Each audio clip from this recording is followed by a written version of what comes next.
It is cold outside. It's not really. Is it now? It's not Is it that still cold now? It was cold this morning. It was like 52, but That's not even really that cold. Oh, Like, please. I had to put a jacket on. I mean, where are you from? The north? no, I'm just not a You're wuss. from Canada? No. From North, he's from North Hall, so I mean, No way. Hey, Hey. hey. Hey. Can we use that? Access Sports Weekly.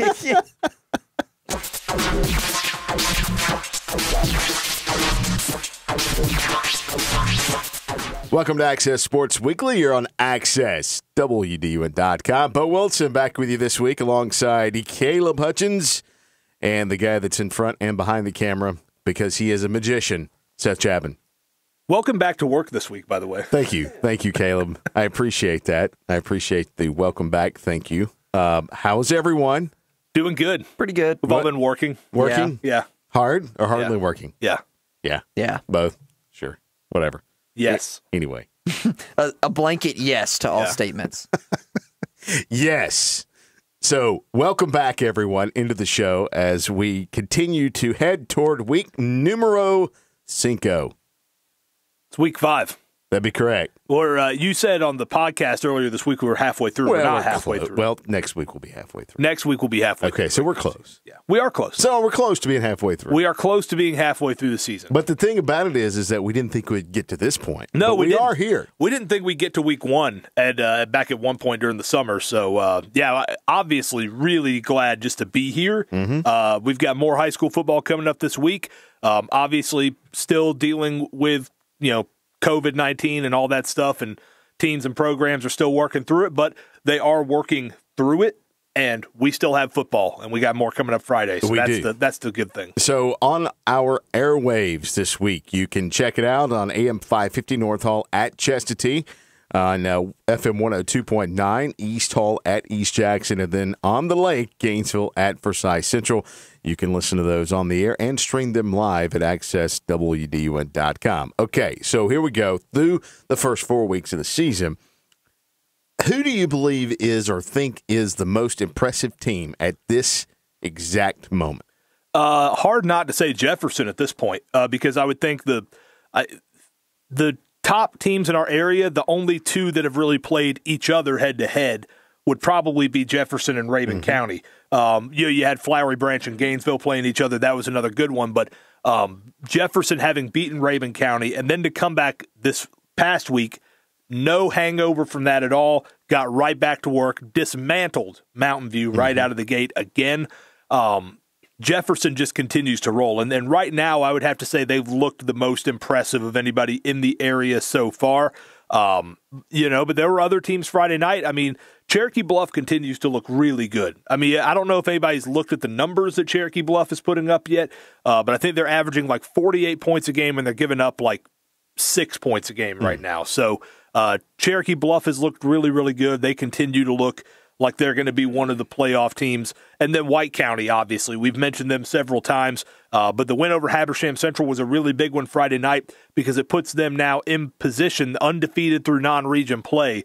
You would have to think they are probably the leaders in the clubhouse going into Region 7 3A play, which starts next week. You definitely have to give the nod to White County as going in as a favorite in Region 7-3. Also, Bluff. You're talking about Bluff and what their performances have been has been so far. So, when you see that, you see Bluff, White County just on the billboard as the two contenders in Region 7. And they play each other at the end of the regular season, so we'll see if maybe that's the matchup we get for that region title. But I think Dawson County's going to have something to say about that.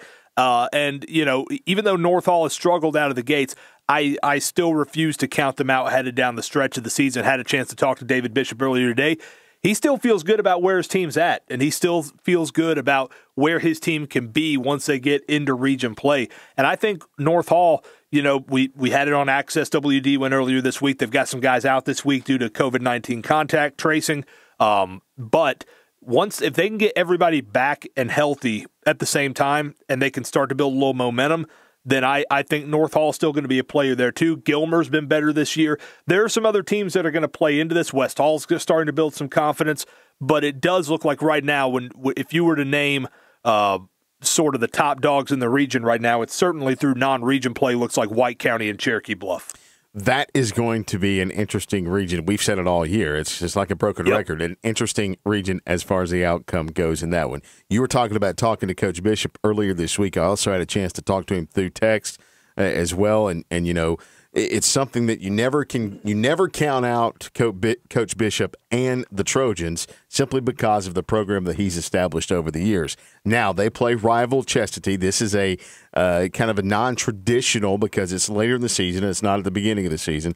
So now they face each other. Now Chestatee last week they went to West Hall, had several opportunities to win that game against West Hall, and just a scrappy battle. Yeah, after a quarterback change too, with Christian Charles being hurt, they had to go to Bornhorst, and you know they weren't able to find enough consistency offensively. But I do think that if they can find a little bit of that, they've got a shot in this game against North Hall Friday night. It is at home. It is a rival game, and we mentioned earlier North Hall's got the players out.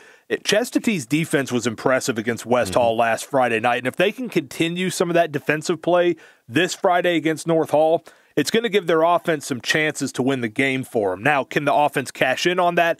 That'll be the question. But I do think it's an intriguing matchup because these are two teams. I mean, they're both coming in 0-3. They desperately need some momentum. And the rivalry game, you know, the cream usually rises to the top. So can somebody create a little bit of that momentum? Be really important for whoever can get it. So you did get to catch up with Coach Bishop earlier on Wednesday, or I guess Wednesday morning. You talked with him. What was the feeling? He's very optimistic. He feels very good about the kind of team that he has. He feels good about his guys. They're just a young team. They've had to work through a lot of stuff here so far this year. A really tough non-region schedule. The shortened offseason, which really kind of magnified some of the youth that they had and inexperience that they had, especially offensively, trying to come in. So, but he feels good about how they're working through that, and I had a chance to catch up with him and talk to him about it, and he said also that this matchup's going to be very important. I feel good about our kids. I mean, the stuff that everybody, I don't care what team you are, is going through right now is really difficult. Obviously, we're going through some growing pains at the same time in terms of, you know, losing 19 starters. But our kids have been responding well. When it comes to how the off week has gone, it has definitely been one for the ages. We have gone in and had to deal with a ton of quarantines in, out, somewhere between the number of probably around 15, and then trying to keep up with who's here, who's not here. You make a plan for the week, and you have certain kids and players and packages put together, and you come in on Monday, and next thing you know, they're pulled from classes. So in spite of everything, you know, we're just trying to keep a good attitude and feel good about where we're going on Friday night. We're just going to play football. Well, talking about Chestatee this week, what have you seen out of them on tape overall this year, and what are you expecting Friday night? Well, you can tell they're very young and going through the same thing. If I remember, their senior class was also a large one. It was very competitive through the years with our senior class last year and their senior class. Obviously, growing pains right there. But the one thing I can say is I watch their kids, and their kids play hard. And, you know, what I know is Coach Conley does a great job, and I expect them to be better this week than they were last week and then the week before. And you can see his ability to try to find how Luke Bornhorst is playing into their system. So you can see the pieces being put together. So I expect a little bit better offensive output from them this week. The B60, as I've been calling the Battle of 60, is will be live on our radio airwaves again on AM 550 coming up on Friday. All right, so Caleb, when we look on down through the rest of the field, and you know, we've talked about White County, we've talked about Jefferson. Flowery Branch is off this week. Gainesville rebounded huge. Actually, Flowery Branch was off last week. They play Hiram this week. Gainesville rebounded big time with a big win over Discovery on Friday. Really good to see that out of Gainesville because that was a tough loss. And, you know, Coach Webb, when I was talking to him on the scoreboard show, kind of said that, you know, when they had that tough loss to Lanier last year, they really came out kind of flat in the first round of the playoffs against Allatoona. And, you know, they had a little bit of a hangover from that Lanier game. Very similar kind of loss to Flowery Branch a couple of weeks ago. So the question was, how would Gainesville respond to that? They responded great. I had the chance to go and watch a little bit of that game, and Gainesville was just dominant in all three phases of the game: offense, defense, special teams. And it looked like they might have been a better coached team than Discovery as well, but they also were playing really high energy, and they just looked dominant physically on both sides of the ball. I still think Gainesville is going to be a really that region that they're in, Region 6, 7A. That's a really tough region because Gainesville's really good. When you look up and down that region, I mean, Forsyth Central is who they're playing this week is good. North Forsyth has looked really good, and Lambert, who was 0-10 last year, is now 4-0. So Gainesville's going to be in a dogfight every week in region play. That's just the way it's going to be. But I think they're prepared for it physically, and I think after the Flowery Branch game, seeing them respond to that, I think they're going to be prepared for that mentally as well. So Jeff was telling me yesterday that region is 15-6 in non-region games.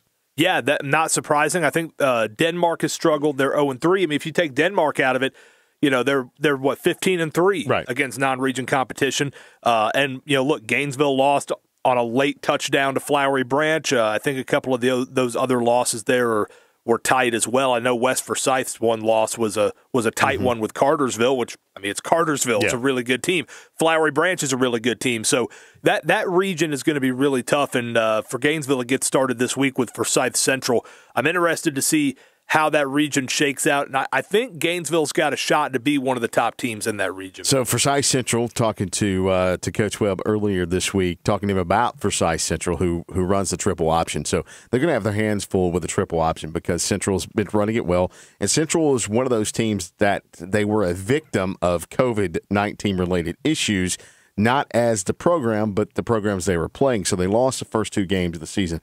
Because of that, they are 2-0. They routed Cambridge last week with that triple option offense. Had a chance to catch up with Coach Webb to discuss what it was going to take to slow down that triple option offense. I love the way they play the game, and it's wide open. Just tremendous effort. Guys just playing the game the way it's supposed to be played, and it's fun to watch. They're a triple option team on offense. That presents all sorts of problems. Just the fact that we've got to be able to play assignment football on defense, and then on defense, they just fly to the ball. You know, they pursue to the ball really well, and I've got a couple of kids on the defensive line that are as big or bigger than anybody that we've seen. So they've got a good thing going. So you can catch that game on 94.5 FM, The Lake. It's Gainesville at Forsyth Central. All right, so part of the show that we've kind of left out over the last, 2 or 3 weeks was one of the most favorite parts of Access Sports Weekly involving Seth Chapman with Seth's picks. Wouldn't you know, the best part has to do with me. You're the secret sauce. The sauce. The Chick-fil-A sauce. Last week you told me I was the lighthouse. You are both the lighthouse and the secret sauce. The beacon on the hill. I'll Seth Chapman. I'll take it. So what's the segment about? He has no clue. You don't remember this? Of course I remember it. I'm leading into it. Oh, you are? Okay. You're doing a great job, by the way. It's awesome, dude. It's awesome. Love it. What is? Seth's picks? Sure. Yeah. Let's go with it. Yeah, we'll go right with it. So who are you picking this week? What do you mean? That's highlight picks. Oh, highlight. See, I forgot. No, I'm just kidding. Yes, your highlights, your top Stop highlights messing this with me, week. Bo. You know my brain's this not is up great. to par. It's great fodder. This is great. Love it. Hashtag. Love it. Hashtag supposed to go in front. Anyway. All right, here's my best highlight picks for the week, guys.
Touchdown, Buford!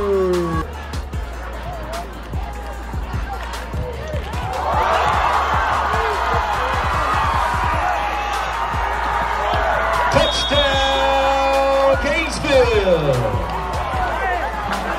Number 20.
Seth always does a fantastic job with the highlight picks. Also, shout out to Lauren Hunter and Kayla Martin, who they are in the club this year. Seth, Oh, yeah.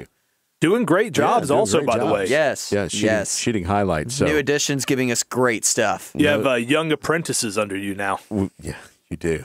I don't think Lauren would appreciate you calling her my apprentice. Yeah, because weren't Nor y'all in the Kayla. weren't y'all in the same class? Yeah, Yeah. basically. Except like she kept on to the news pathway and I went to the film broadcast pathway. Multimedia pathway. Yeah. Yeah. Film and digital Yeah. media. All right, so week number 5 this week as we roll into October. October 2nd is the date of Friday. And looking down at some of these games, I don't know, Caleb, what is your pick this week for maybe 2 or 3 big games that for the worth the price of the admission? Well, I'll be honest with you, Gainesville Forsyth Central, in terms of just quality of a matchup, I think is probably the best game that we have going on in the area this week. But Jefferson at Hart County is a game worth watching as well. Jefferson's had a tough non-region schedule. This is another part of that. Hart County has had a very tough non-region schedule, and their record reflects that. Hart County has struggled so far this year. Jefferson, I think, will be favored going up to Hart County, but this should be a very good warm-up for them before they have the biggest game probably on their schedule in terms of just sheer importance of the game will be the game next week when they go to Flowery Branch. So how does Jefferson handle the road trip to Hart County? It'd be really good to watch. A game I am going to go to is Lakeview Academy in Towns County this week. Lakeview Academy, a big win last week, got their first win under Lee Shaw against Walker. 34-0, they won that game. Towns County, meanwhile, coming in at 2-2, a little bit better than I think we thought they would be so far this year. Maybe a little bit ahead of schedule in the second year under Jason Rockmore after an 0-10 year last year. And they were really close to being 3-1. They lost that game to Mount Zion last week on a 2-point conversion at the end of the game. So both these teams coming in at 500, both of them coming in playing better than they were at the beginning of the season. I think that's going to be a really interesting game as well. So I will throw one at you. Habersham and Stevens County. Oh, yeah. Central goes up to Stevens County. Another rival game back-to-back for Hab this week. Hab losing to White County by a touchdown last week. That one should be interesting because Stevens County has now kind of come on after a rough start. Stevens County's won 3 in a row, and don't think they don't remember that last-second loss to Habersham that snapped that winning streak they had last year. They'll want to avenge that. Habersham will want to win 2 in a row, and I think that's a pretty evenly matched game there between Habersham and Stevens. So, yeah, Battle of Currahee Mountain. Oh, there. okay. Yeah, that's what they call that you one. You love the title thing. I love titles for rivalries. I love titles for rivalries. Well, all right, so we have the title for that game. And then the title for Jefferson Hart County, going to be the D1, the Power 5 matchup. Hart's got several Power 5s, and, of course, Jefferson was with their Power 5. With Malachi Starks, yeah. So that's going to be a very interesting telltale matchup for the two programs. Okay, so now it's time for us to move to one of the other favorite portions of the show as we name WilHart Team of the Week. I feel like everybody's looking at me. I know what happened last week. But, I tried to make a call. Seth tried to change it up, and then you ended up going with it, but not the name I had suggested. No. The one I did had a better ring to it. But, hey, you got your name in there. So.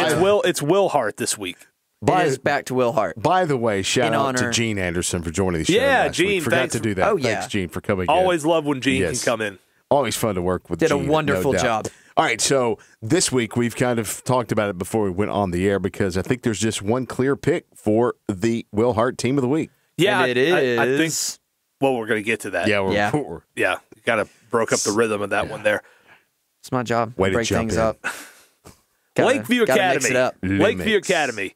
34-0 to win that game against Walker. First win in the Lee Shaw era. They had a really tough opener at Darlington to come back and to play as well as they did on both sides of the ball.